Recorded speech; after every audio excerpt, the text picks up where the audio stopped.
What is good, CV Nation? Welcome back to another live stream. This is the CVPC, also known as the Certain Vids Podcast. But today is not an ordinary episode. We're going to be having a live Spider-Man debate. This was an idea given to me by a very loyal subscriber, Max Talks Movies. So I appreciate you giving me this idea, man. But I'm obviously not going to be doing this by myself because that's no fun. I do have guests like I do every single time. First off, we do got returning from last week, Jaren Williams. How you doing, sir? Hey, what's up, everybody? I'm doing good. Feeling a little under the weather, but I think it's cool. Maybe I'm just turning into like the real life version of Spider-Man. So you never know. Who knows? Who knows? That might be the case here. We also got AJREACTS too. No stranger to the channel. How you doing, man? What's up? I'm ready for this, y'all. I know I've been anticipating this, but we also have a special guest. Please welcome Mr. Griffin Schiller from FilmSpeak. How are you doing, man? Hey guys, how's it going? Hopefully I'm not lagging too bad now. I've been having tech issues like all day, so it's kind of been a nightmare, but hopefully this is working. But yeah, no, I'm happy to talk Spider-Man, guys. It'll be a fun time. Thanks for having me on. Yeah, no problem, man. I appreciate you being here. We do have some people in the chat already. We got Max Talks Movies. Film Fanatic's been in here for a while. How you doing, man? Josh Reyna, how are you doing? Deluxe Collectibles. We got 9 people watching, guys. So if you haven't already, be sure to click that like button. It helps the stream out. And comment anything Spider-Man related you want, and we will touch on it when we get the chance. But what I wanted to start off with is kind of getting your everybody's kind of stance on where they're at in terms of movie-wise. So your favorite Peter Parker, favorite Spider-Man, and then favorite combo of both. Let's start off with Jaren. Where are you at right now? Okay, so this is a hard one because for me, I feel like a lot of Spider-Man fans feel like you can like one and then hate the others. But to me, they all got their own little things that they do very well, do better than the other ones. But for me personally, probably my favorite Spider-Man has got to be Andrew Garfield. My favorite Peter has got to be Tobey Maguire. And to me, the combo, while he's my least favorite, I think the best of both worlds has got to be Tom Holland. So it's kind of a spread all across the board for me. So kind of incorporating everyone. That makes sense. What about you, AJ? Where are you at in terms of Peter Parker, Spider-Man, and then combo of both? Peter Parker, Tobey Maguire, the Spider-Man, Tobey Maguire. Combination of both. Tobey Maguire. Okay. That makes sense. Tom Holland is a close second for Peter Parker. For me. Tom Holland, yes, I do like his Peter Parker. What about you, Griffin? What is your stance on Peter Parker, Spider-Man, and combo? Yeah, for me, it's the same across the board. Peter Parker, Andrew Garfield, Spider-Man, Andrew Garfield, and the combo Andrew Garfield. I just think that he nailed the character in all regards. I mean, it also depends on like what interpretation you're talking about. Like if you're talking about the original, like, you know, Stan Lee, Steve Ditko kind of run, you know, what's his name? Tobey Maguire definitely fits that mold a little bit more, like the super nerdy kind of guy, even though he's older. And then Tom Holland is just nice because he's a younger Peter Parker, but I've always gravitated more towards Ultimate Spider-Man, and Andrew Garfield is literally the incarnation of that. So I think that's why I've always just like across the board, he is 100% my Spider-Man. Yeah, that makes sense for sure. And I definitely agree with the Ultimate Spider-Man thing. Even like in the first movie with the whole lizard attacking the school thing, that's pretty much just like a change from Green Goblin attacking the school. So I definitely think that makes sense. For me, I think my favorite combo has always been Tobey Maguire. I've liked both sides. I've liked his Peter Parker quite a bit because, like you were saying, he's super nerdy and he fits that mold quite well. And I always enjoyed his Spider-Man. He wasn't that quippy, but when he did quip, I did enjoy it. And then my favorite Spider-Man, just straight up Spider-Man, has been Andrew Garfield ever since those movies. He's just kind of captured, he's been my Spider-Man, what I want my Spider-Man to be like. He's my Spider-Man who's vulnerable. He's my Spider-Man who wears a mask to kind of, or who quips to kind of hide all the trauma stored up inside him. And that's kind of my Spider-Man. I think Andrew Garfield kind of captures that perfectly, but that's where we're at before. So let's see if maybe we could change. I doubt we will. I doubt any of us will change by the end. But so yeah, let's see what some of the chat has to say here. We got Film Geeks and Film Stocked in here. So Max Talks Movies saying Spider-Man 2002 is my favorite Spider-Man film. I think that's where we're kind of leading to favorite Spider-Man movies. Griffin, what is your top 3? favorite Spider-Man For film?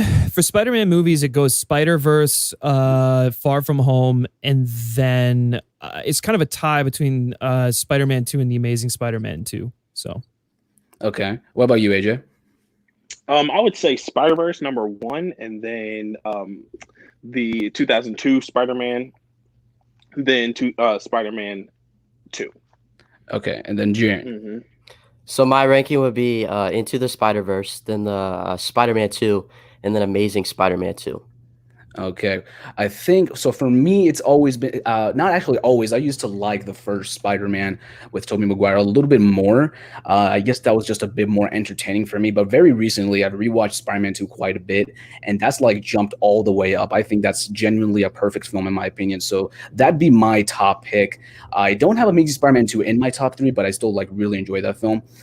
So it'd go for me Spider-Man 2, then Into the Spider-Verse, and then that first Spider-Man movie with Tobey Maguire. I think that's still like probably my favorite superhero origin movie of all time. It just perfectly sets up the character for like the rest of the trilogy. But Spider-Man 2002 is like a bit more enjoyable, I would say, whereas Spider-Man 2, it's kind of more deep, it has more impactful messages, and it's just a better made film, whereas one just has a little bit more entertainment value. Would you agree with that? Yeah, for sure. Yeah. Let's see in here. Josh Reyna actually agreed. Andrew Garfield is the best. This is very surprising for me because I just can't seem to find that many people who actually enjoy Andrew Garfield's take on the character. So is it tough for you guys to find anybody who likes Andrew Garfield? Because it definitely is for me. I don't think it's tough because I think even people who dislike those movies like Andrew Garfield. Like he is pretty consistently praised across the board. It's just like some of the things that they did with his character, kind of, I say stalking. I don't really think he was stalking, but like stalking Gwen Stacy, just kind of being, overly emotional and kind of like going through his cycle and whatnot. Like some people didn't really get what they were doing with that. I kind of thought it was really important in showing him like struggling to find purpose and identity and trying to latch himself onto stuff. But I mean, that's a little bit of a deeper dive. But I think overall, like just he had the charisma. He nailed both aspects down. I know some people were like, "Oh, he's too cool to play Spider-Man," but I actually kind of have to push back, and I'm like, yeah, he's Andrew Garfield. He's a really good looking guy, but like at the same time, if you look at him in high school, it's a more modern take on the character. Like he's nerdy, he's kind of an outcast, like he's just kind of a bum. No one really like knows how to like converse with him or whatever. So I don't know. I liked that it was like in the same vein as like a traditional Peter Parker, but still very much different. But yeah, I mean, I don't know. I think people like him across the board, but like Tom Holland has just really struck a chord with so many people because it's like, this is what we've wanted Spider-Man to be the whole time. And while I kind of push back on that a little bit, I see why people gravitate more towards him over Garfield. But yeah, I think I would definitely agree with that. I think I've seen a lot of people think that Andrew Garfield is a pretty good Spider-Man. I just think for Tom, do you dislike Tom Holland or do you actually like him? No, I love Tom Holland and I like his movie. Well, I love Far From Home. I like Homecoming. But at the same time, I also just prefer my Spider-Man like detached from a cinematic universe. I just feel like they're trying they're just trying so hard to make him Iron Man Jr. And of course, that's been the debate for years. And I understand and it makes sense in the context of the MCU. But I feel like he's never really gotten a chance to be himself, to be Spider-Man, and he's just kind of hindered by the world that he's in. So yeah, I mean, again, I love Tom Holland and I think he's done a phenomenal job of balancing both sides of the characters. He would probably be my second favorite person to have ever played the role. And like Homecoming is a good movie, even if I don't like the fact that the villain is more of a Tony Stark villain than he is a Spider-Man villain. Same in Far From Home, but a little different. But yeah, no, I like him. Yeah, I think I definitely agree with what you're saying with the whole cinematic universe thing, because I feel like because we've seen what Spider-Man can be like separately, it just doesn't feel right, at least for me. When they kind of try to force him in with everything else, it just kind of feels like you can do this separately and you don't need this many connections. At least that's what I think when I watch those movies. Yeah, that cinematic universe is holding him back. That for sure. character. For sure. Yeah. And then I think I'm kind of in the opposite boat as you, because I actually kind of like, I really do like Homecoming. I'm not as big on Far From Home. AJ, do you agree with that? Do you disagree with that? Far From Home, I believe that Homecoming and Far From Home have similar themes with the villain, where the villain is really, Tony Stark's villain, and they never really gave Spider-Man his own villain, so that's the huge issue that I have with the MCU Spider-Man. Now, Tom Holland, yes, he's a great Peter Parker, in my opinion. He's kind of immature as Spider-Man. That's why I wouldn't put him that high as Spider-Man, but he's a teenager, so. Yeah, I get that, but also I feel like there should have been some more character development than it has been. Yeah, I feel like I would like the MCU Spider-Man a little more if they didn't like stray away completely from one of the main reasons that Spider-Man became Spider-Man. Peter Parker became Spider-Man because of the death of his Uncle Ben. That's something that, like, especially in these films, they've completely like traced over and acted like it didn't exist. Like, they acknowledged it, I think, in Civil War, but it's like he's already gotten past it. And his whole motivation of becoming Spider-Man is not because of that. It's because Tony Stark is helping him. He wants to become an Avenger. And I just feel like a lot of the main things that really made him want to become Spider-Man are just gone. They're absent. And it just feels like they're trying too hard to make it completely different. Yeah, I would say that, yeah, that's true, but I also think that I understand kind of what they're doing. Like, I don't think they needed to mention it in Civil War. They could have even forgone mentioning it in Homecoming a little bit, but I feel like they just completely not acknowledging that happened at all, because even in MCU Spider-Man, that is sort of the catalyst for why he becomes Spider-Man, because when Tony Stark finds him, he's already out there saving people and like kind of like doing stuff like on the down low.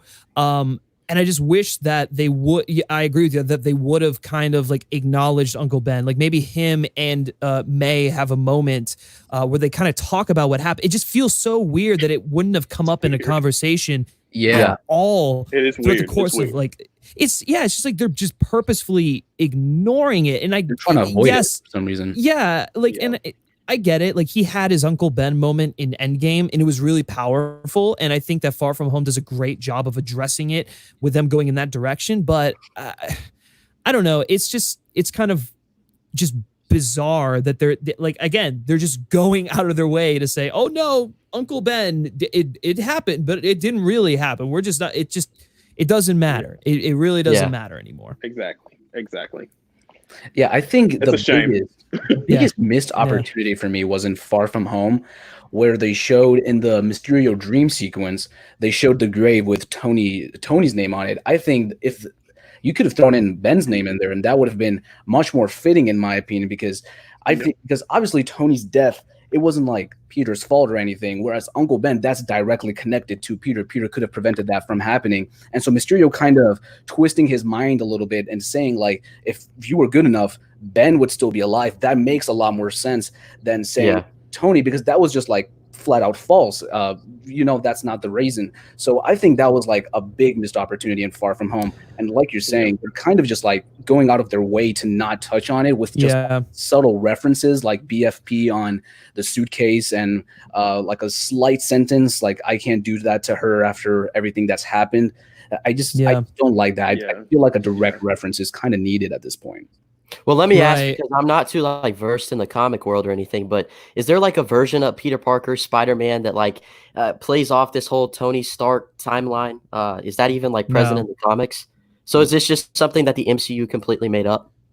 Well, yeah, I mean, it's they were trying to find. I mean, of course, I have no idea what their whole rationale was, but they were trying to find a way to integrate Spider-Man into the MCU, and so what's the best way to do that with like another New York-based superhero who's kind of a father figure with a younger guy. They definitely didn't want to do Uncle Ben again. They made that very clear, leading up to the film. And so they wanted to tie it into the universe. And so how do they do that? They have Tony Stark, go out and recruit him and whatnot. So, I mean, that's purely MCU. I do want to go back quickly to what you were saying about the Mysterio dream sequence, because I agree that would have been a great way to frame that, but that isn't necessarily what that movie is trying to focus on. Because I mean, like Peter in that film is ultimately, dealing with the fact that the world wants him to be be the next Iron Man, and he's like, well, how can I be the next Iron Man? And so it's like Mysterio in that sequence is really like taunting him. He's like, well, you're not worthy of it. You're never going to do that. And so it's like the movie's trying to make that sort of just like thing an obstacle for him. And I think at the end of that movie, it really does a good job of with Peter basically saying like, okay, yeah, I don't need to be the next Tony Stark. I'm just going to be me. I'm going to be Spider-Man. And so like, I didn't mind it, just given the context of and like what they were trying to convey in that story, but it kind of goes back to like Homecoming. A lot of the issues with MCU Spider-Man stem from Homecoming, it's like all the issues with like Ben, and whatnot. Had they addressed that in Homecoming, then maybe like addressing them again in Far From Home would have been a little bit more natural. But since they didn't do that, they kind of went down the path that they already chose. And I think the movie we got was good, or it was great, actually. So, but yeah, I mean, that's just kind of my 2 cents on that. But AJ, you don't agree, do you? He's a Far From Home fan. You could tell. Yeah, I love it. I think it's a really powerful Spider-Man movie that does things differently. And of course, like Mysterio is literally perfect. So. I do like Mysterio. I will give you that. Mysterio is the best part of that movie. The way they decided to reveal Mysterio as the villain was a little off to me. That's what I have to say about. Oh, really?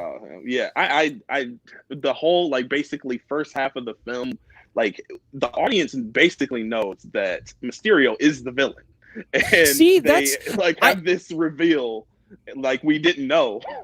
Well, see, me personally, I agree with you. I don't know. I talked to a lot of people like after seeing that film who weren't like, they had no idea who the hell Mysterio was. They didn't know. I don't think a lot of people know. And so it's like you talk to like the average person, which is like, I mean, let's be real. That's what the MCU movies are geared towards, just like everyone. And so it's like, true. If you take that into account, I feel like that Mysterio reveal is actually works. It's really clever. And then the way they kind of go about it with this, like all the outraged henchmen and stuff like that's, or the ex-Stark employees, like that's a really cool way to approach Mysterio. Again, I agree with you. I don't like the fact that it's basically a Tony Stark villain, but given they already made that decision, I think what we got was pretty solid. I just don't want the entire Sinister Six to be just people mad at Tony Stark. That's where we're headed. That is where we're headed. I really don't want that. I'm trying to think. Well, maybe. I assume that in Spider-Man 3, we're going to get like actual Peter Parker villains. Like, because after. I really hope so. I hope so, yeah. It took 3 movies to get to that point. Yeah. Right. Well, that's the problem with like integrating him into a larger cinematic universe. It's like, okay, so now that he's established, then we can tell like Spider-Man stories, which is kind of annoying. Mm-hmm. Yeah, I feel like he was established in Homecoming. Honestly, I mean, you're not. He was established enough. You're not. Oh no, go ahead. I was just gonna say, I feel like they did the same exact thing with the sorry about that. They did the same exact thing with the villains. It was very repetitive in my opinion. No, I totally agree with you and see where you're coming from on that. I think I guess at the end of Homecoming, right, you're right. He's Spider-Man. He's chosen not to be an Avenger, which I thought was great. Like that was a nice test, and I love that he like decided to be Spider-Man. The problem was that it's literally reversed in Infinity War, and Tony decides to be Well, actually, it's not Tony's fault. I guess it is Peter's fault, or it's Peter who decides to go, and then Tony tries to get him out. Anyways, but it's like it's reversed in Infinity War, and he's basically an Avenger, which is annoying. I understand why they did it, but like, I don't know. It's like after he made that decision, and it's like now in Infinity War, it's like, oh well, nope, it doesn't matter anymore. You're going to be an Avenger, so right. I feel like that's another big problem I have with the MCU Spider-Man, though, is because I feel like the MCU continues to contradict itself with the storyline, because they set stuff up in Homecoming and then totally just like go back on what they like. Peter, he said in Homecoming he didn't want to be an Avenger. Then Infinity War comes along, he becomes an Avenger. Also, they have this whole storyline in Homecoming about how if he's nothing, or he has to figure out who he is, separate from Tony Stark. And then I feel like all of Far From Home, it's like, I can't go on without Tony Stark. What am I supposed to do? Well, no, I push back on that, because I think that's not necessarily what they're going for. He is now burdened with the weight of the world saying, okay, you're going to be the next Iron Man. So it's like, it's not necessarily that he himself is trying to do that. It's everyone else putting that pressure on him, which is a very Spider-Man thing. I mean, a very Spider-Man thing is like him putting the pressure on himself, but then also like people expecting all these different things of him. They expect him to be an A+ student. They expect him to be a great boyfriend. They expect him to be a great, son or whatever, and be the hero, the savior of New York. Which, side note, it really bothers me that this Spider-Man has not been in New York like at all. But that's exactly New York is like its own character, and it just doesn't feel like. I agree.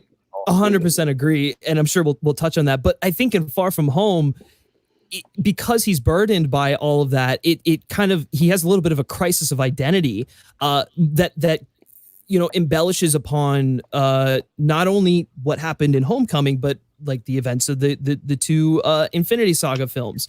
So it's, I don't know. I get where you're coming from, but I also think that it's not necessarily retreading the same like themes as Homecoming. It's taking them to the next evolution of that. It's like, he's lost a father figure. He's lost a mentor. It's like, just because he wants to be Spider-Man doesn't mean that that's not going to take a toll on him. And so you see that for sure in the film, along with, just like everyone else expecting him to be this person. So it's a lot of like internal pressure, I think. Internal and external pressure.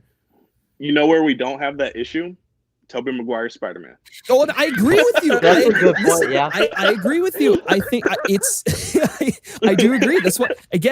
That's why I like Spider-Man separate. Like he doesn't need to be in the MCU, or if they're gonna bring him in the MCU, he doesn't need to be like interlinked with everyone, like and living in the shadow. I love about the Winter Soldier, because I just rewatched it. It has barely any connections to the outside MCU, except for like it has major consequences later on, but the movie itself, it doesn't really feel like that much interconnected. It has characters that have shown up in other films, but it really does operate as a standalone movie, and it works beautifully. So, like you're saying, Spider-Man just doesn't need that many connections, and I don't. And like you were saying, like bringing up Tobey Maguire, like those movies worked like really, really well. So I kind of consider that unfair, like bringing up those movies, because they work so well. I mean, I agree with you. Winter Soldier is a great example. I think I think almost even a better example are the two Ant-Man films. Films. I get that's perfect examples.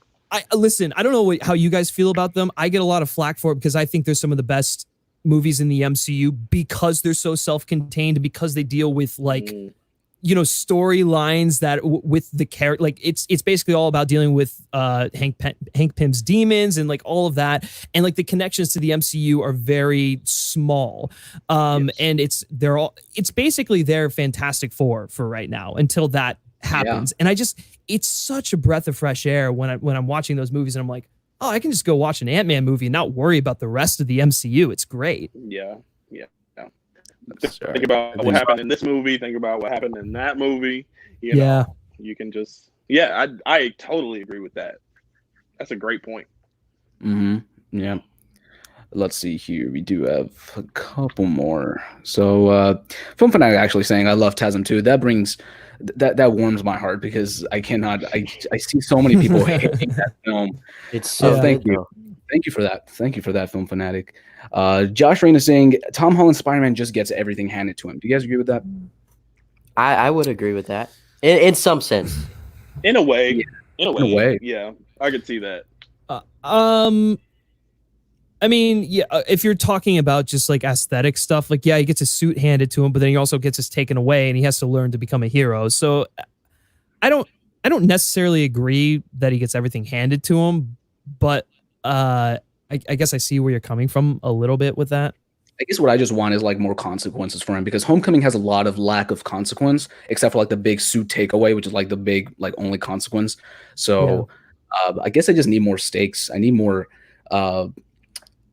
drama. It's a little bit too lighthearted for me, and I think what Colin Williams saying I'm pro adult Spidey. I really do like adult Spider-Man more because I guess adult Spider-Man just has a lot of better stories, and I prefer a more drama-driven story instead of just like a comedy, high school comedy, which is what Homecoming is. And it's funny for what it is, but I don't really like that as like what I want from a Spider-Man film, you know?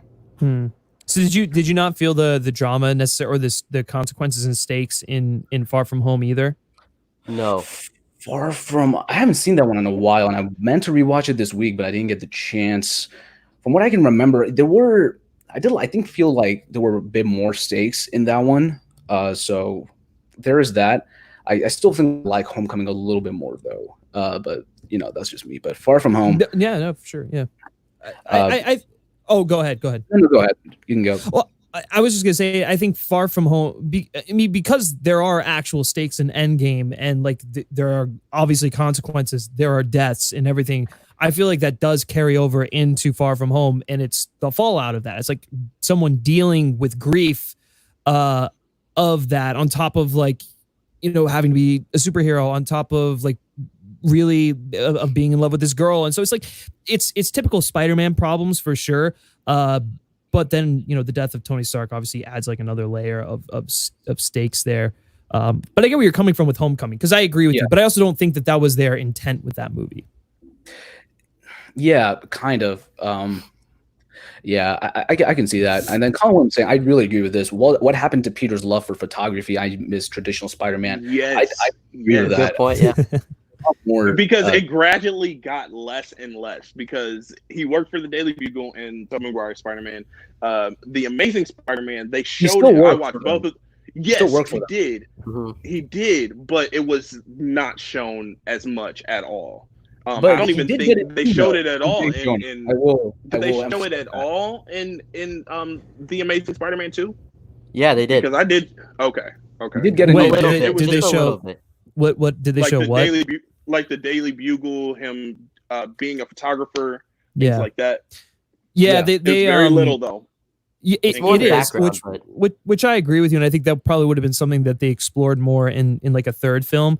I get that, and yeah, I agree. I think Peter Parker's love of photography and him like doubling as a freelance photographer for the Bugle is like, I love seeing that. I just also don't think it's. I can like I'm okay with them leaving that out per se. You take it or leave it. Yeah, it's not, it doesn't define who he is. Like, it's a cool aesthetic thing. It's like a nice little perk. Like a part of being Spider-Man is like he has to slander himself to make money. So exactly. And it's like he has to deal with that. It's like the Bugle is like consistently against him, and it's like, well, maybe he's really not all that bad, and he gets shut down, and it's he has to deal with the fact that he's, like you said, basically feeding the negative public perception that the Bugle is kind of like putting out there in the world. But yeah, I guess you are right. It kind of was like a gradual, like he's very much a photographer in the Raimi films, Webb films. Yeah, he's a photographer. It's a little more subtle. It's not necessarily in the foreground. And then in the Watts films, it's like, does this guy take pictures? Yeah, does he take pictures at all? Maybe on his phone? I have no idea. I mean, he does blog. We did establish that he's a blogger. True. Yeah, that's true. Maybe that's the photography. That's probably the answer to that. Find out he's got like 2 million subs on YouTube or something like that. Maybe they run a Daily Bugle YouTube channel and he posts for that. Who knows? Maybe I mean, they do, because that end scene at the end of Far From Home, he's like on some kind of YouTube channel or something. He's basically like Alex Jones. So Yeah. I mean, that's Yeah. basically. I want the hair which back. is hilarious. I want the hair back. That's me personally, but let's see. Man's got to age, you know. Mm-hmm. Right. All I'm saying, spider sense sequences are absent as well. As much as I love Tom and even love Far From Home, I'm ready for a more traditional take. I think I've counted like one spider sense scene in Homecoming. Peter That's Tingle. Yeah, the Peter Tingle is. He does have the Spidey. Peter Tingle. Yeah, that is. Yeah. There's like I think one, that's like, something that needs to be erased forever.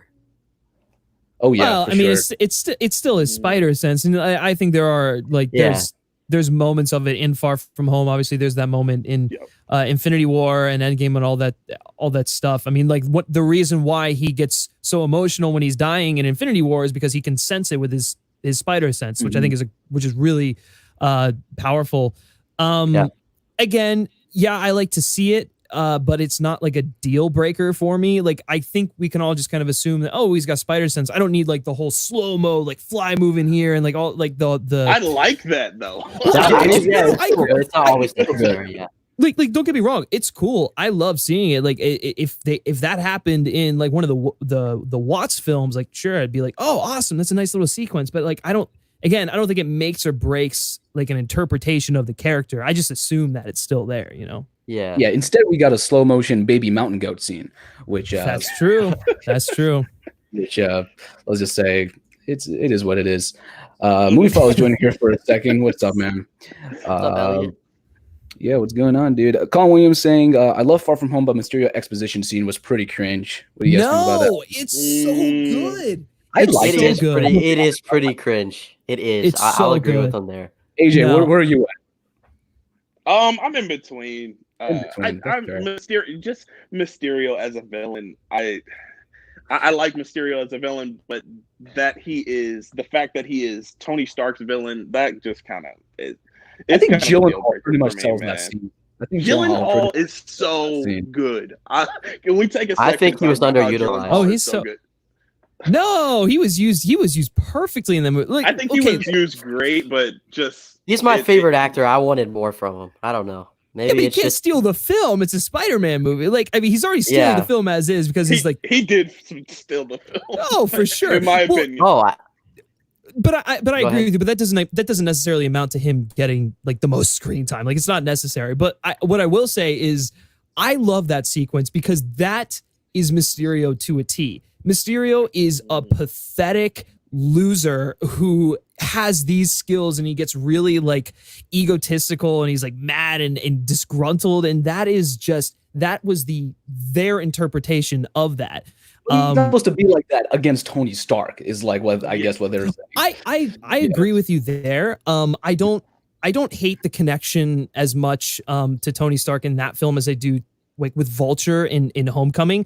I think it was kind of a cool way of like incorporating all these people who were wronged by Stark. Again, I am with you guys on the same page that I wish it was more of a Spider-Man villain than a Tony Stark villain. But I also think that over the course of the film, like Mysterio starts to just get like he starts to become more of a Spider-Man villain. He gets like more pissed off at Peter and stuff. I'll give you that one for sure. But like that, I don't know, man. That sequence is so beautifully Mysterio. It gets to the essence of that character. So I don't know. I thought it was great.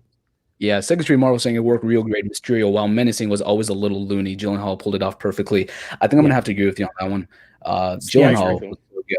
I see, this is where my lack of comic knowledge probably comes into play because I didn't have too much of a history with the character Mysterio before the film. So it could just be a lot that I'm missing with the character.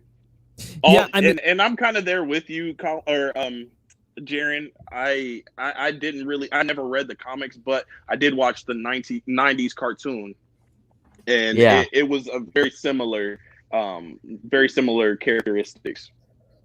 Yeah, I mean, Mysterio has been he's my favorite Spider-Man villain ever. And I just think it's like a really cool concept. It's like a failed special effects artist who like becomes a disgruntled master criminal. And there's some like really great story arcs with him. There's like To Kill a Spider. There's like one where he frames Peter Parker. He literally like he like disguises himself as Spider-Man and commits a bunch of crimes, and gets and yeah, he frames Peter Parker for it. And so that's like a really interesting thing that he has to deal with. I also loved Mysterio in Spider-Man PS1 game. I don't know if you guys played that, but he's so good. He's so good in that game. And they kind of do a similar thing where he's like framing Peter. But yeah, Mysterio to me, he always works when as more of like a mind villain, as just someone who just fucks with Peter's head, which he definitely does in Far From Home. But he's kind of like a scarecrow figure, I guess, in that regard. Do you think he's dead? Agree. No. I was gonna ask that. No. Yeah, I don't either. I don't think you get Gyllenhaal, an actor like Gyllenhaal, and just use him once. If you use with the contract, I think you use him multiple times. What do you think he's going to be incorporated in the third film, or do you think they're going to try to set up that Sinister Six film? They're going to set it up, and they're going to bring him back with like a bang. That's what at least that's what I want. So I hope so. Yeah. Yeah. That would be awesome. Yeah, that'd be cool. Yeah, I want him back. I hope he's not dead. So how are we feeling about Peter's friends? Like, who are the best friends? Like, I personally, like I said, James Franco's Harry, love it. I think I'm going to be honest with you. I actually really enjoyed Dane DeHaan's Harry Osborn. Green Goblin, not so much, but I enjoyed his Harry Osborn. Ooh, okay, that's the only thing I don't like about that movie, actually. I think it was forced because, like, even in the first Amazing Spider-Man, he sneaks into Oscorp. And he's trying to get all this information. And he like somehow doesn't acknowledge that his best friend's dad is like the head of the company. Like, where does that come from? It just comes out of the blue. I hate his character. Best friend. Okay, so yeah, tell me that why scene you is love so it, why cringe. you like it. Yeah, it is. It is. I guess tell me why you like it, sir. I'm being honest. I guess I just like Dane DeHaan. I think he just pulls off like the best he can do. Interesting. I'm gonna say he's my least favorite actor of all time. Probably. Really? Wow, that's aggressive, but I cannot stand that guy. Other side of the coin. Side of the coin. I don't think he's a good actor, but I wouldn't say he's like the worst actor. I think if you put him in the right role, he's really good. I think he's excellent in A Cure for Wellness. I think he's excellent in Chronicle. And if he does more of those, like, it's like I guess it's like an Ashton Kutcher thing where it's like he's not a good actor, but in the right role, he like you see where he's like excels, I guess. So he was okay in Chronicle. I give him that. Yeah. But Chronicle wasn't the best film. So. James Franco, though, I think James Franco is like much better Harry Osborn. Oh yeah, good. Yeah. Sure. So good. Okay, go ahead, Griffin. I'm sorry. All I was gonna say was that the trio in the Raimi films, that's the best like friendship arc. I think like Mary Jane, Harry, and Peter. It's nothing really comes close to that in my opinion.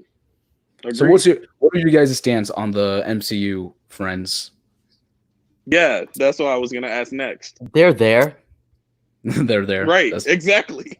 They're there. I mean, I don't know. I liked Ned for a little bit. I think I'm a little over them. I like Zendaya, and I liked her more in Far From Home than I did in Homecoming because it kind of like unraveled another layer to her character. And I think in the third one, she's gonna wind up being like way better than any of the other ones. So I like her. The rest of them I can kind of do without. I'm kind of warming up to Flash a little bit. He's not weirdly terrible. enough. Yeah, he's not terrible. And again, someone else who is better in Far From Home than Homecoming.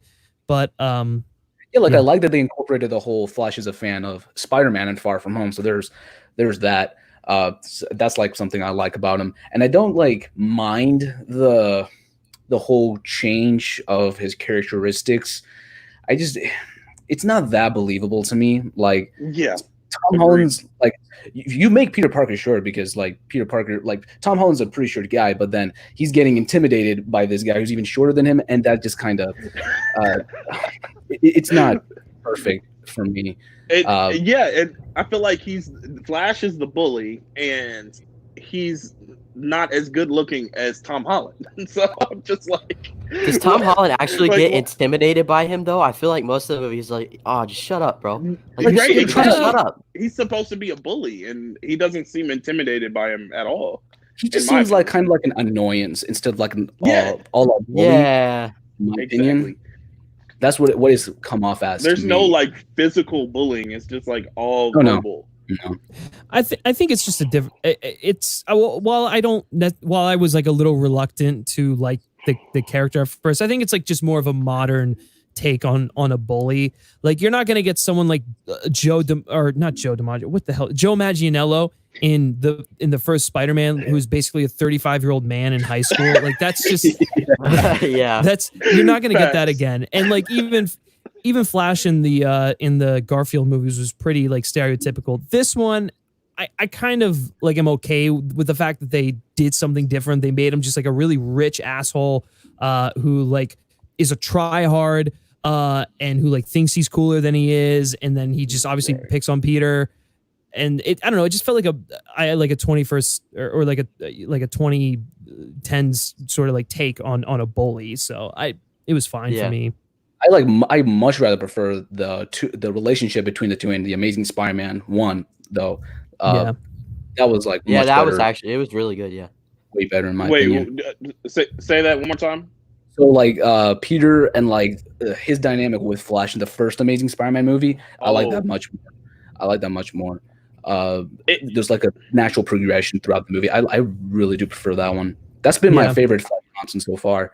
The Garfield, the Garfield one. Yeah, the Garfield. Yeah, the Garfield and whoever the other actor was who played Flash. I like that one way more. I mean, one of my favorite scenes of the Amazing Spider-Man, because that's actually my least favorite Spider-Man movie, so I don't have a lot to say good about that movie, honestly. But one of my favorite scenes was like shortly after Uncle Ben dies, and Peter gets mad and he pins him up against the locker. Yeah. He's like, "Hey, I understand what you're going through. I'm here for you, bro." Like I thought that was actually very powerful, and it made him seem more of a human than just a stereotypical character. Mm-hmm. Yeah, and that's like I agree. I like him a lot more. But yeah, a bully wouldn't care about that though. I just feel like it like flushes him out more. It adds like a human element to him, and I like that a lot. Yeah, I have to agree to disagree with that one. So you don't like that interpretation? No, I don't like that Flash at all. You don't like? Do you just like not like the movie? No, I don't like the movie, but it's not because of that. I think the bully himself, if you're going to commit to having a bully, number one, Andrew Garfield was never really bullied by Flash Thompson in the Amazing Spider-Man movies. He was always protecting other people. But I mean, so Flash it wasn't even like it did get physical in the first film. He did like punch. Yeah.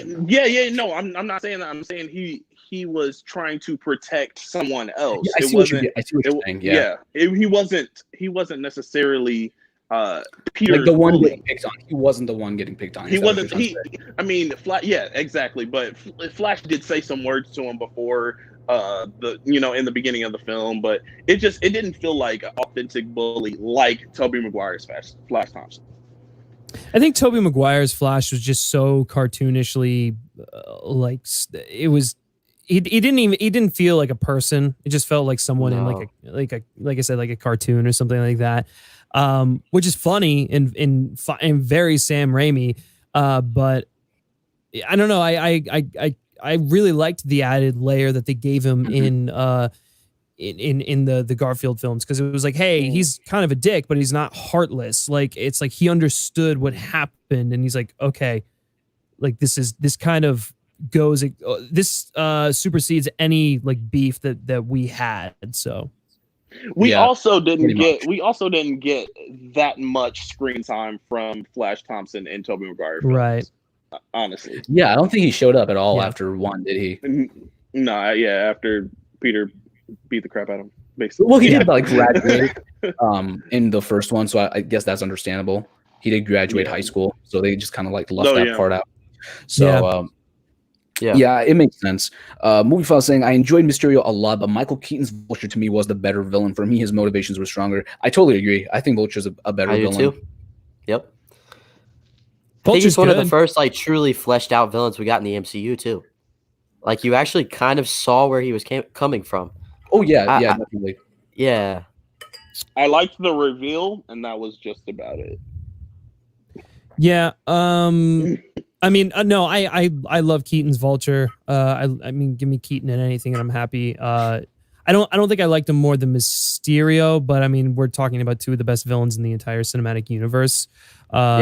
Keaton's Vulture for sure is one of the best villains in the MCU at large. I was trying to think if there were any other villains that like actually felt like well-rounded. I think outside of Loki, I think this is controversial, but I think Killian in Iron Man 3 is actually a pretty well established villain. Even though it's more of a Tony Stark film, but I don't know. I think there was something to him that really that worked for me. But I can see that. I don't really like Aldrich Killian, but I guess the whole him being mad at Tony Stark, I guess that aspect does kind of work for me. Yeah. I don't really like the character as a whole, though, if I'm being honest. But I mean, that's fair. Listen, I used to like hate Iron Man 3 with a firing passion. Like that used to be one of my least favorite movies ever. It took me so. Can you tell us why? I hated. Well, first of all, the Mandarin reveal I thought was the dumbest thing ever. It was just a stupid move. And then also I just thought like some of the decisions they made with like Tony Stark blowing up his suits and then Tony Stark like not being like Iron Man. It felt like a weird sort of thing. I don't know. There were like a lot of reasons, but then like I don't know. Once I started to just kind of accept the film for what it was, and then I don't know, look at it more as just like a character study on like PTSD and who Tony is as a person. I kind of just grew to love it, and I thought it was beautiful. I would say that it's probably the best Iron Man film we've ever gotten because it's probably the only one that explores the character. Yeah. You really I love the movie for sure. Your mindset on that. I did. I did a complete 180 because now it's like a top 10 like MCU film. I think it's genius, and I wish and in hindsight I probably should have been a little bit more receptive to it, but like I wish that Kevin Feige and Marvel would be more willing to let directors come in and put their stamp on a film like that, because that is through and through a Shane Black movie, and I think that's one of the reasons why it was a little bit polarizing. It wasn't a cookie cutter formula film. It did some bold things. And so I don't know. I'll give you this. I think that might be my favorite written MCU film. I'll give you that. I think it might be your favorite, like writing wise, that might be my favorite out of the MCU. Yeah. Yeah. It's probably got the best script for sure. What were you saying, AJ? No. None? All right. None. Let's see here. Colin Williams saying Raimi just gets Spider-Man. In Spider-Man 2, literally everything goes wrong for him. I do really like that. That's part of why Spider-Man 2 just really works for me, because the entire, like, Peter Parker's life kind of sucks, and I guess Spider-Man 2 just perfectly kind of shows that. So that's my definitive Spider-Man film. That and The Amazing Spider-Man 2, to some extent, is like what I want out of a Spider-Man film. So I will say that. The problem that I have with Spider-Man 2 is it was just kind of depressing. I feel like it was a little too much. I think they needed to ease up on what they did there. I don't know. It was a little bit over. I found it as a nice change of pace. It was dark throughout the whole film until the I'm 100% with AJ on that one. That movie is so dark. And I think the only reason, I guess people don't necessarily like think it's dark is because it's Spider-Man, and also I think the way it's shot it's not like a Christopher Nolan movie where it's like, it's a Batman movie, and this looks dark. I don't know, man. Some of the stuff they do to the characters in that, like Electro, God, they just beat that guy down into submission until he becomes a villain, and then he doesn't even have a redemption arc. He gets killed. He gets blown up. Yeah. Like it's so brutal. And listen, I love the movie, but I think it's super nihilistic. Which, take it or leave it. You either like it or you don't, but it was interesting. I think we were talking about Spider-Man 2 though. Like, were you talking about that over The Amazing? Sorry. I thought you were talking about The Amazing Spider-Man 2. Okay, no, sorry. I completely disagree with AJ. Wait, you guys didn't see Electro and Spider-Man 2? Wow, you weren't paying attention. Sorry, That'd be I kinda cool. thought I heard someone say the Amazing Spider, but I no, said Spider-Man that, 2. Yeah, like one of my definitive Spider-Man movies. I guess that may be why I Gotcha. got confused. no, yeah, Spider-Man 2 is that movie is really dark. I mean, just look at the Doc Ock ER scene. Like that's ripped straight out of a Sam Raimi horror. That's straight film. up, yeah, Sam Right, Raimi. exactly. I love that scene Yeah. so much, though. That scene is So, brilliant. Yeah, so different Very film, but cool. again, I do agree with you, AJ. I think it's a dark movie. Yeah, it is. Like, it really is. It's even more dark than The Amazing Spider-Man 2 that you were talking about. The Amazing Sure, Spider-Man yeah. is actually, like, pretty fun. It's definitely a very big change from like 1, which was like very dark. That might be like the most dark in my opinion, but It is. I I still- think so. No, I think Raimi's first Spider-Man is a really dark movie. That's a really intense, edgy film that like all the stuff with Goblin, that fight at the end is so brutal. Like God, he's just like Peter basically dies and then like, Norman becomes an idiot, or I guess Peter kind of gets smart and then, he kills himself, dug it, or though. Goblin kills himself. But that's a great sequence. I do think that first Raimi Spider-Man is probably the darkest. I think so. yeah, I can see an argument being made for that. Yeah, I don't think it's the darkest. I wouldn't say it is. I don't either, think- but I can see elements Fair that for enough. sure are. Yeah, I That can. one I brutal can. scene Yeah, is like fantastic. I love that scene. very And I wish well. we get something like that eventually. We executed. kind of got that in Homecoming with like the ending when Vulture pretty much does like beat Spider-Man. We kind of got that, but it was like nowhere near like the same level of like brutality.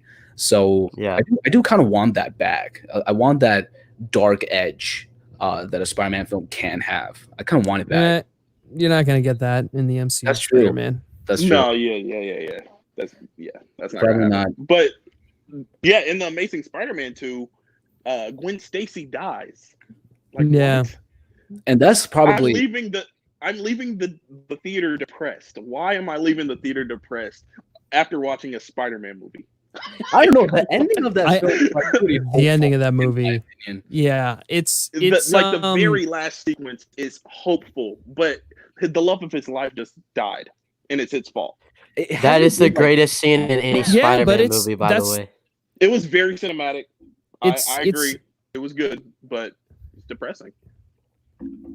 it is depressing, but I also think it's bold and it shows it's an instance where the hero loses literally because he's just unable to prevent that. Like he can't stop time from happening. Like he can do everything he can, but eventually what's going to happen is going to happen. And so I thought that was really powerful, and him having to kind of cope with that towards the end, like seeing him kind of go through the seasons and stuff, like that was really powerful filmmaking. And then that conversation he has with May at the end is so beautiful. And then you get that ending, which is just, oh my God, that ending like sends like chills down my spine every single time, because it's like, that's Spider-Man. That is like everything that is good about that character is kind of wrapped up in that singular like ending. And I like that we don't see the battle with Rhino. I think that's such a cool thing. It's just like the scream wipes, and it's so good. I love that scene and the Gwen Stacy scene. I love both of them. Yeah, and there's a lot of great scenes in The Amazing Spider-Man 2. I even like the stuff where it's like Peter swinging through New York, and then there's that big like Electro's face is plastered there. It's like him swinging along with like the electricity in the air. This like that stuff is That's so one of the good. coolest played out action scenes in any Spider-Man movie. The I don't know. Amazing I just agree. think the I still graphics think are The so Amazing good. Too. I still think Yeah. that's like the best looking Spider-Man movie. I For can't. sure. 100%. It has the best visuals. I think it has the best action. It's It's so great well visuals. shot, man. Yeah, It does have So great good. visuals. yeah, And the action's great. So- I think that's my favorite Spidey action. yeah. Yeah. So how are we feeling about the relationships? MJ, Gwen Stacy, Peter and Gwen's like MJ. ultimately the best one. So Peter and Gwen for sure. Oh, I think Tobey Maguire and Kirsten Dunst, Peter and MJ in those films, I think it's good, but I feel like they work better as friends too because the whole time they're in a relationship, it just feels like she's constantly like wanting something and he can't give it to her, and then she wants something else and he can't give it to her, and it's always like they're never together fully. There's always something going on where they're at odds, and I just feel I like see that. that's the beautiful thing about Amazing Spider-Man 2, especially both of those films. Mark Webb knows how to direct people and make that feel real, and that's why that's my favorite relationship. But yeah, Okay, go ahead, Griffin. No. Go. Yeah, absolutely. Go for it. I was just gonna say. I think that what you just said about how Tobey Maguire and Kirsten Dunst didn't work. There always was something off with them. I felt like that was very realistic. Yes. And I think it just added something to those movies. If they were, living together in harmony the whole movie, it would have gotten boring, in my opinion. I think I think what they did was really smart and it was realistic to a point. And explain why you said that. I just feel like they should have had some moment to where they were together. Like, yeah, Spider-Man 3, you have that opening sequence to where he wants to marry her. They're sitting on that, like, the web thing or whatever, talking about life. I think that's great, but I just wish there was more of it. I understand that it's realistic to have those issues being at odds all the time, but there was just no peace there for me at all. I think I will say this. I'm kind of agreeing with Jaren on this, but the one problem, even though I love Spider-Man 3 and I will defend that film to the end of time, but a big problem I do have with it is that MJ in the second movie, she kind of like ignores everything Peter says, and she's like, "I want to be with you." And then in the third one, she's like kind of mad at him because he is Spider-Man, and that just doesn't really feel right to me, because like the second, she kind of got with him because she was like, she doesn't care if he is Spider-Man, she wants to be with him. And then being Spider-Man is kind of like a problem she has in Spider-Man 3. I think that's how it seems to me. She's so quick to leave him. She left him like twice. What? Did she actually? Did she leave him twice? No, in the first one, she goes and she almost marries that, or the second one, she almost marries that Marine or whatever. And then the third one, well, I guess she's manipulated by Harry, but still, you have that sequence to where she's like not satisfied with Peter, so she's flirting with Harry and kind of like in cahoots with him the whole time. I just feel like But you have to look at why she's upset with Peter, and I think why she's upset with Peter is it's a little bit of jealousy, but it's also like he's kind of arrogant. He's kind of, he was. Yeah, he's kind of on a high, and like he isn't really listening to her or trying to understand how she feels. Yeah, so it's like doesn't have his priorities straight. Exactly. In Peter's mind, like everything is going great, but in reality, it's not, and it's because he's being pulled in a bunch of different directions.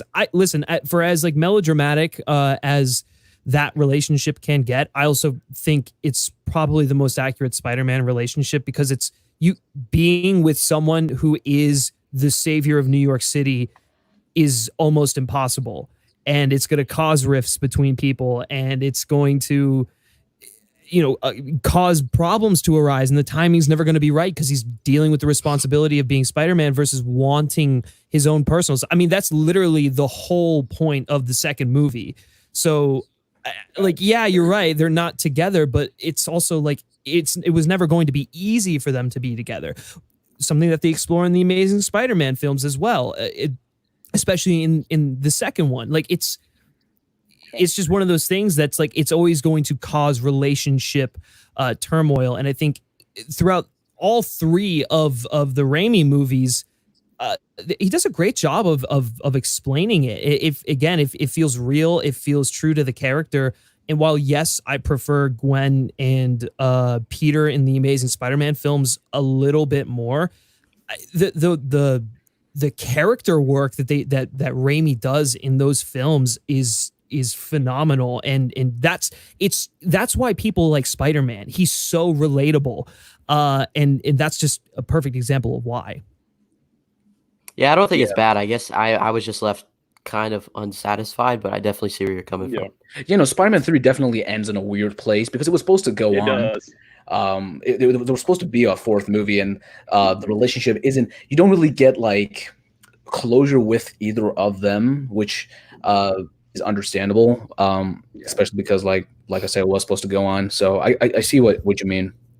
But I also do think you do get closure. Like it's not the happiest of endings, but it is. I mean, it is closure. It feels like a somber end to the. It just again, it feels like this is what would happen for Spider-Man. It's never going to be a happy ending, as much as he wants it to be. This is the reality of being a hero. So to me, that ending works. Even though I really dislike that movie, I think that when the emotions come to play, it hits hard there for sure. Yeah, I see what you mean. Let's see. Colin Williams saying Raimi just gets Spider-Man and Spider-Man. Oh wait, no, I already got this one. Colin Williams saying also, what about the web slinging in non-Raimi films? They don't even try because it can't even compete. I so disagree. How do you even say, dude? Are you kidding me? Literally the opening of the Amazing Spider-Man 2 is one of the best web slinging sequences out of the entire like history of the character. It feels like that is the web slinging I want. It feels dynamic. It's stylized. I mean, the Raimi stuff is beautiful and it's more like angelic and like there's like it's like godlike to an extent. Whereas like the web stuff feels like authentic. And again, those electro sequences. Oh my God, so good, so good. So the electro sequences were really good. Good. I can't say that about Amazing Spider-Man 2. Yeah, Jaren, I think you might have missed it, but Colin was saying that they don't try with the web slinging in non-Raimi films. What do you I heard what he said, or I read what he said. Am I wrong, or wasn't it something that like the Raimi films did new to where I didn't think that the Spider-Man, like the original story of Spider-Man, he just had him coming out of his wrist. I thought it was always like them making the device to shoot webs. Am I wrong? Yeah, the web shooters. Yeah, the web so shooters. If anything, the MCU Spider-Man, the Amazing Spider-Man movies actually did some things that are more realistic to the character. Right, but I guess when you're talking about like, I don't really care if he has web shooters or not. It's whatever. It's an aesthetic choice. But I think when you're talking about the style of the swinging, I get like the Raimi stuff is beautiful and it's great. And I think Raimi is the only one who really has showed New York as a character. It felt like such an essential part, a living, breathing entity as it should. But man, again, those web movies, it's dynamic. You feel him moving around, and it's I don't know. It's the best web slinging. I don't know what else to say. Just go watch the movies. That's why it's the best web slinging. I totally agree. I think it like the Raimi movies is like a bit more elegant, whereas the second one it's kind of choppy in a way. It's not like as fluid, but it looks better in my opinion. It's more Spider-Man-y. It's more spidery, I guess. Yeah. So I do really like the web slinging in that movie. And I guess we did kind of get a return with the web slinging in Far From Home. And I did like that too. I did like that. Yeah. And then Colin also following up with, and the score not even close to compare to the Raimi trilogy. I think the Amazing Spider-Man 2 score is one of the most underrated scores in any superhero movie ever. I agree. I did just watch The Amazing Spider-Man 2, and I really enjoyed the score, but it didn't touch Danny Elfman. It did not. Nothing can touch that, but I still think that it is totally hated on. I think there's so many things to love about it. That whole movie is hated on, but that score was really good. I have to admit. Yeah, I like that score. I think Giacchino's MCU Spider-Man score is better than both of the web films and probably like the third Raimi Spider-Man. But I mean, again, nothing's touching Elfman, but I think Giacchino comes really close with his Spidey stuff. I really, really, really love that. I really like Vulture's theme in Homecoming. That's one that's like really a big standout because it's basically like the Avengers theme, but just like turned into minor chords, which just makes a lot of sense because it's it's smart, symbolizing the way Vulture's kind of been screwed over by the big guy, and that makes a lot of sense. So I really do like that part. And then his actual Spider-Man theme, I don't mind. I do like it. It's I love that Spider-Man theme. That's so catchy. I mean, I don't know. That theme gets stuck in my head a lot. I love Mysterio's theme too. It's so cool. It feels like there's some tracks in that Far From Home score that like feel like a Bond score, which obviously I'm a little bit more biased towards, but like I don't know, man. Like you give Michael Giacchino anything and he rarely disappoints. Yeah, I think he's very underrated. I think he should be talked about a lot more. I love him. Giacchino? I don't know, man. I think he's like people like consider him to be up there as like one of the best. I mean, my God, he's doing the Batman. Like, and he did those Apes movies, and he did Lost, and he did like a bunch of the Medal of Honor games, and they came out. The Incredibles, Up. Like, I don't know. He's Jurassic World. Like, I think I didn't realize he did all that. Yeah, me either. I think I'm telling you, one by him is Mission Impossible 3. I love that. Dude, that one. Great. That is a very good one. Great score. Even better movie. Mm-hmm. Let's see. Let me find. I'm gonna go down a little bit. Deep into the film's core, saying, "What is your favorite casting in Spider-Man?" I'm gonna go Andrew Garfield. What about you guys? Well, if it's talking about casting in a movie, not necessarily like the casting of Spider-Man, I'd go Jake Gyllenhaal as Mysterio. That's a stroke of genius. I would go J.K. Simmons. Yes, J.K. Simmons. So we're just talking about any character, any actor in those movies? Yeah, I'd go J.K. Simmons. I think he might be one of my favorite supporting characters of all time in that movie and in Flash. What is he not good in, though? Yeah. So. J.K. Simmons is so good. So good. Flash, come on. Let's see here. I think I missed a bunch. Movie Time saying Tom Holland could be great, but he needs to be put in movies with better scripts and that show Spider-Man and not MCU things. So what about that one? I'd say I will say I don't love the writing for his character in Homecoming. So there is that. I think he himself, like, he's great. And I really wish like they make better use of him, I guess, essentially. Yes. So we'll say that. Yeah, I just feel like there needs to be more character development in Tom Holland's Spider-Man. I would agree too. Yeah. Mm-hmm. People hate on the actors too much, but I don't think they realize that all has to do with what they're given to play off of. Right. Yeah, exactly. It comes down to the writing. Yeah, for sure. Sure. Yeah, I wish the writing kind of makes better use of him eventually. I think it's just because it's what they see. They see this actor and they blame it on that. Yeah. But it's really the writers. Saw one here for a second. Second Street Marvel saying, "That Marine, do you know who that was?" Yeah, that was J. Jonah's son, which I think you might have called him a Marine, which is fine. Yeah. He's an astronaut. He's an astronaut. He's the man wolf. But yeah. Let's see here.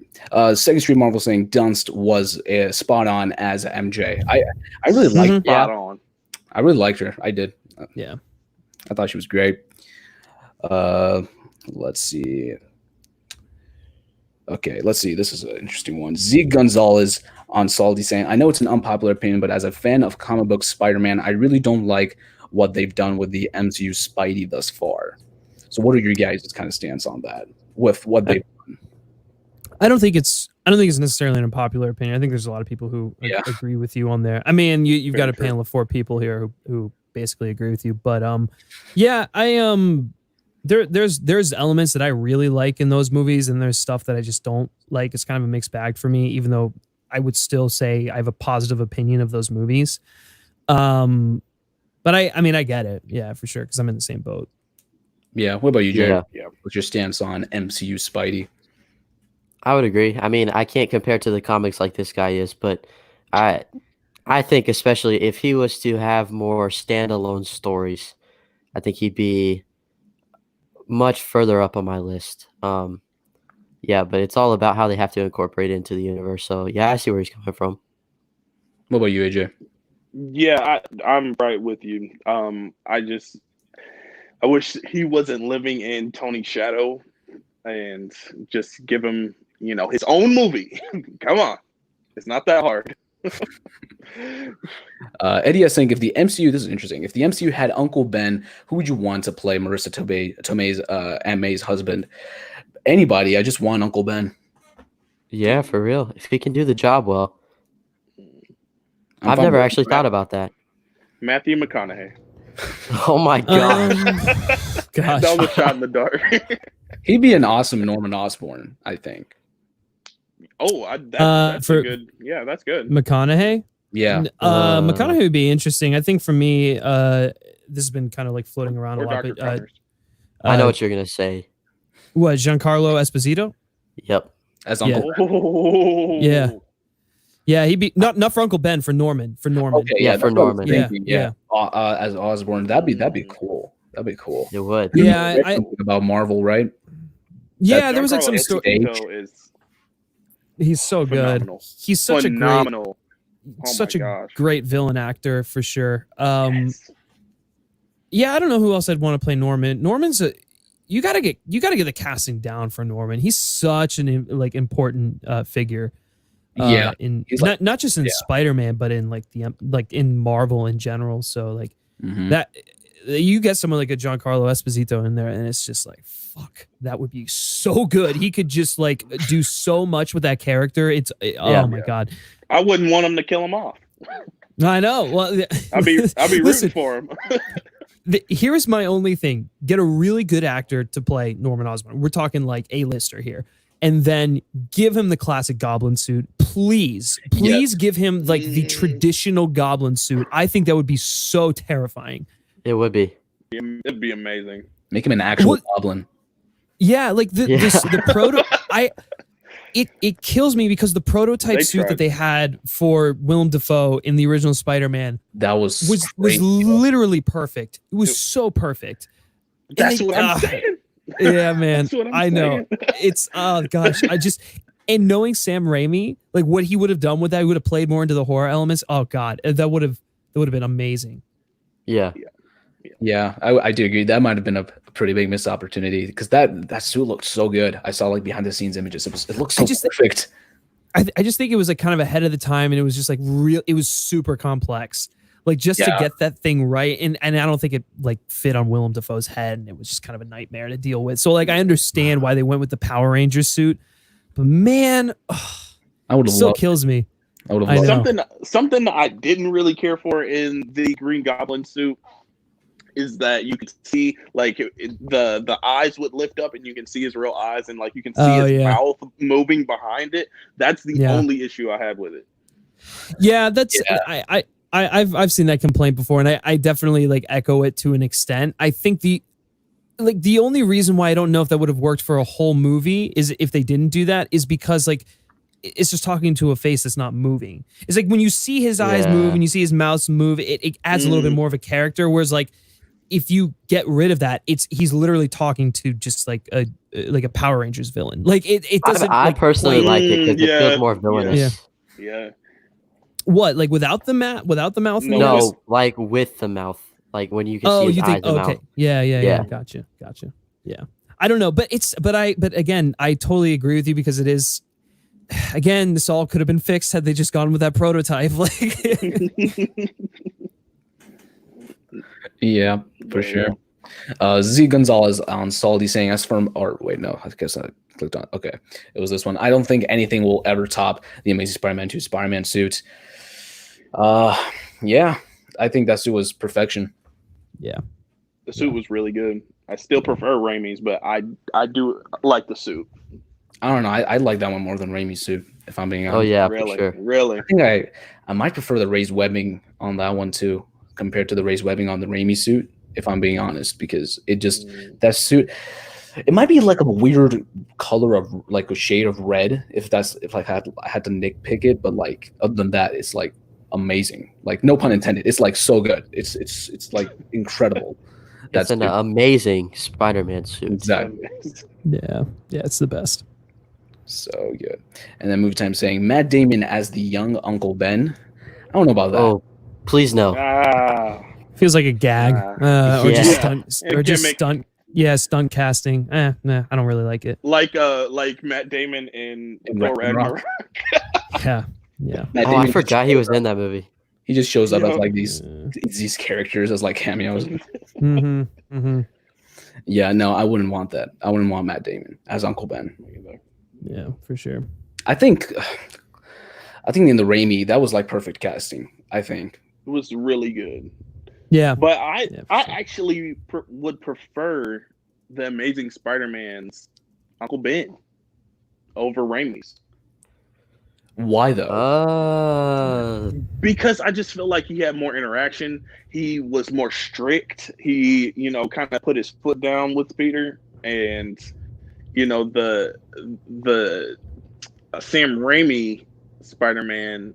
I feel like Uncle Ben was a little bit of a pushover, and I feel like we didn't get enough time with Uncle Ben in the Sam Raimi's, films. But I see what you're saying, but at the same time, I feel like the Uncle Ben in the original Raimi trilogy or the first film was he was able to like say like I know what you're going through and like get down to the same level as him to try to relate to him while also being a father figure. While I don't know, I like him in the Amazing Spider-Man movie, but I feel like he was just too strict the whole time, overly strict. Like he never really tried to get along with him. he was trying to. He went after him, and then that's when everything happened. But he did leave that voicemail, if you can remember that. Oh yeah. And that softened him up a little bit because Yeah. usually when you get angry, you don't like, okay, it's okay. You're angry too, so I felt like it was very realistic.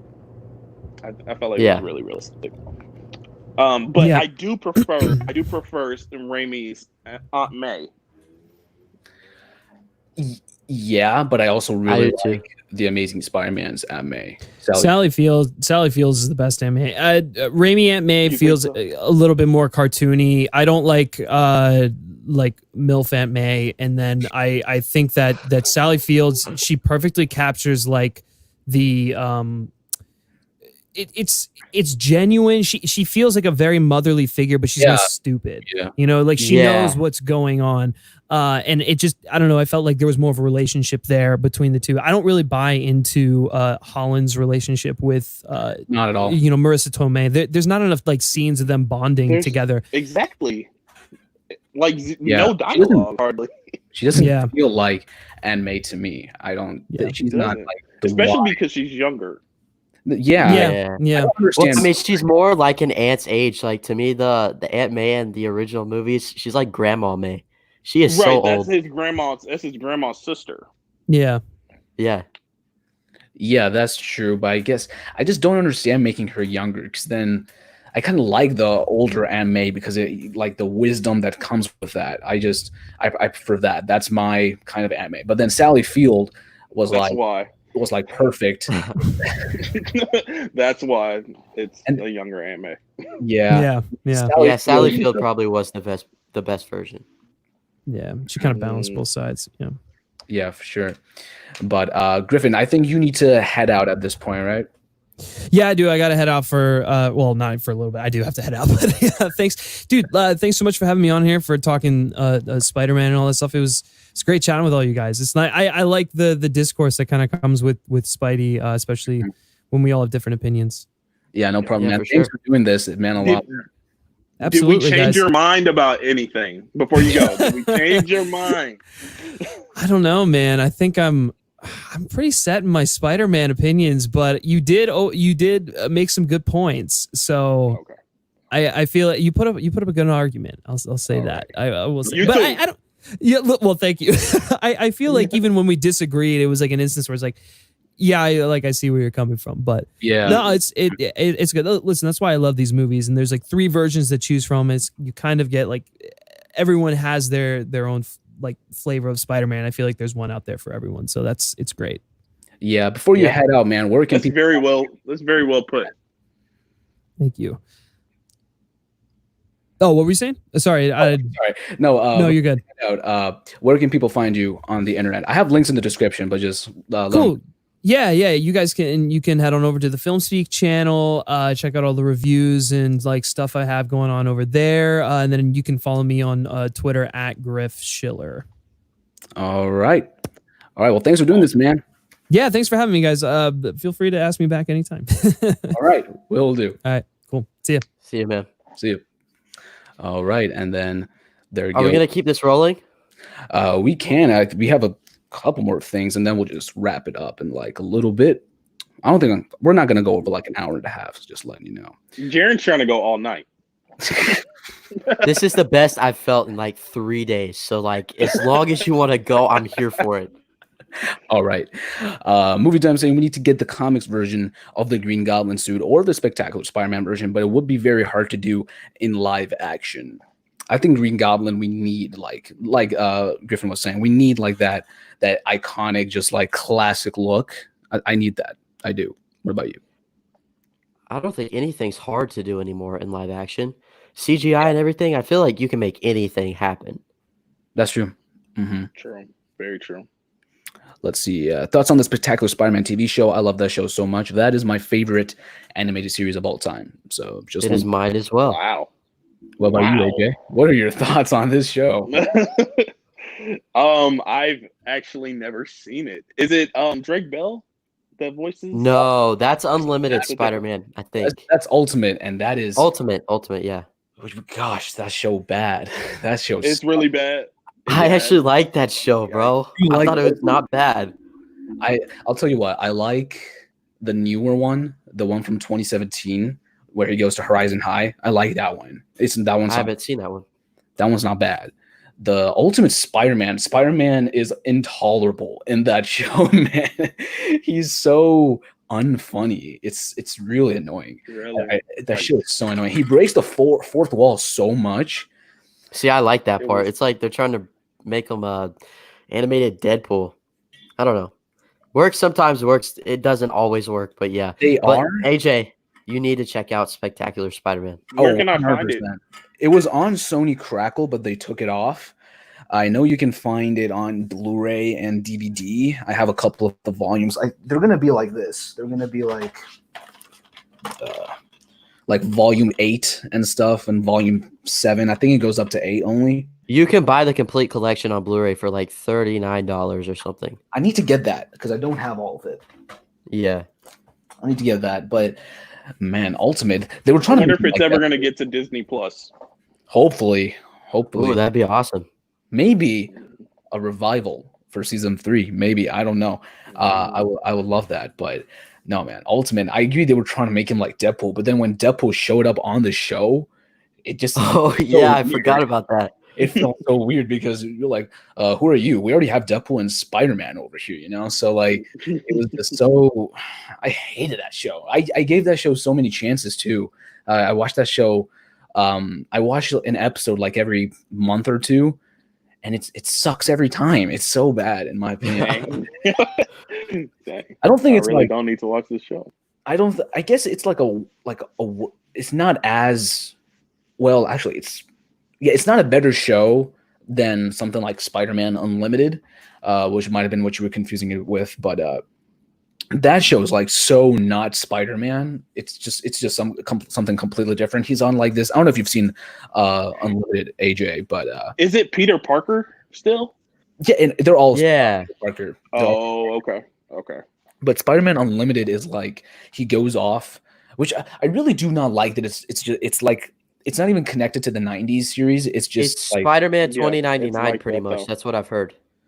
It's Is it like a dark? He has like black on his suit, and Yes. he's got like he's got the cape. The cape. Yeah, I've Yeah. seen that before, and that's 90s, isn't it? Didn't it come out in the It 90s? was like 1999, I think. Yeah. It didn't even finish. I'm a 90s kid, so I remember it. The 90s I just didn't animated watch series, it like though. that. The 90s. That's what I watched. Is amazing.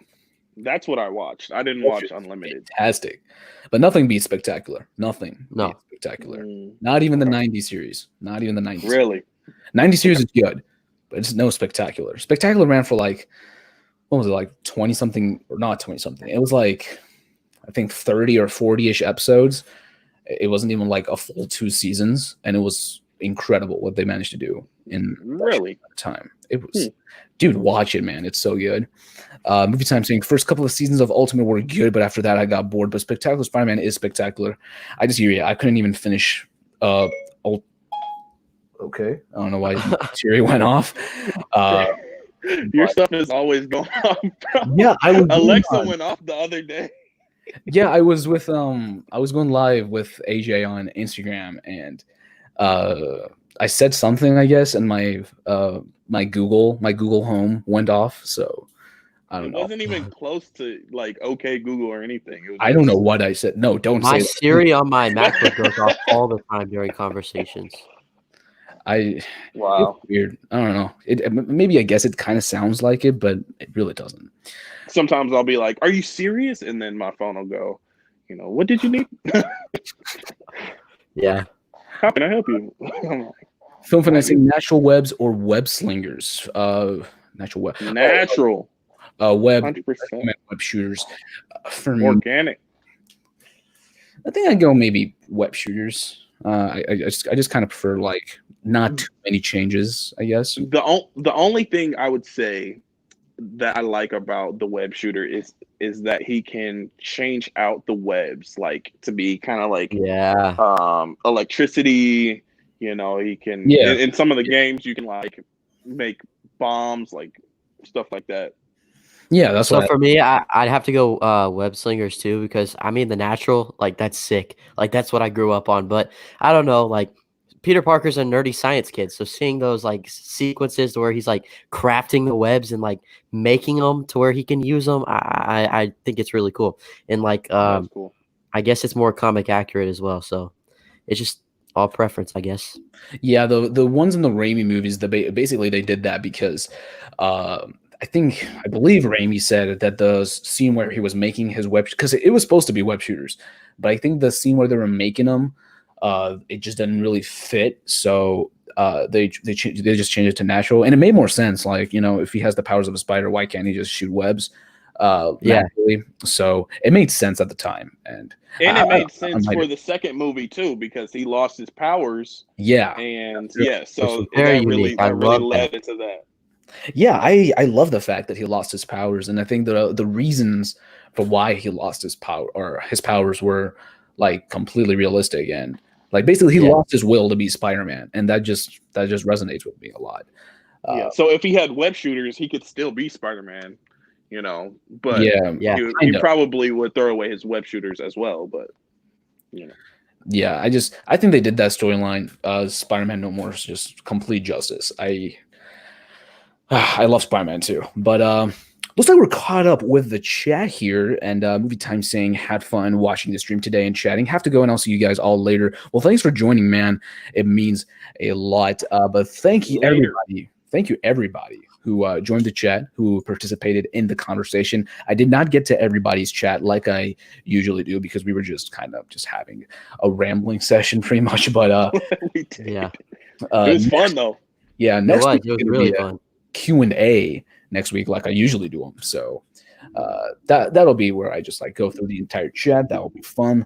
And yeah, this was a great time. Thank you guys for joining me. It means a lot as well. Before we close this thing out, AJ, why don't you tell everybody where they can find you on the internet? The links are in the description, but just let them know. AJREACTS 2.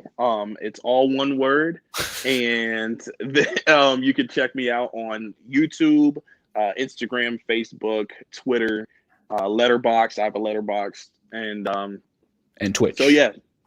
Oh yeah, and Twitch. I'm gonna get back on Twitch. I'm sorry for if anybody is out there watching and trying to see new Twitch videos from me. I haven't done it in a while, but I'm getting back on there. I promise. Promise. And what about Jaren? Yeah, and for me, you can pretty much find me anywhere at Jaren Talks Movies, Facebook, Twitter, here on YouTube. The usernames are a little different, so I think like Twitter is Jaren Williams 14. But if you look up Jaren Talks Movies, you should be able to find me. All right. And then Deluxe Collectible saying great stream. I really enjoyed the debate. Well, thanks for that, man. It was super fun, especially having Griffin in here.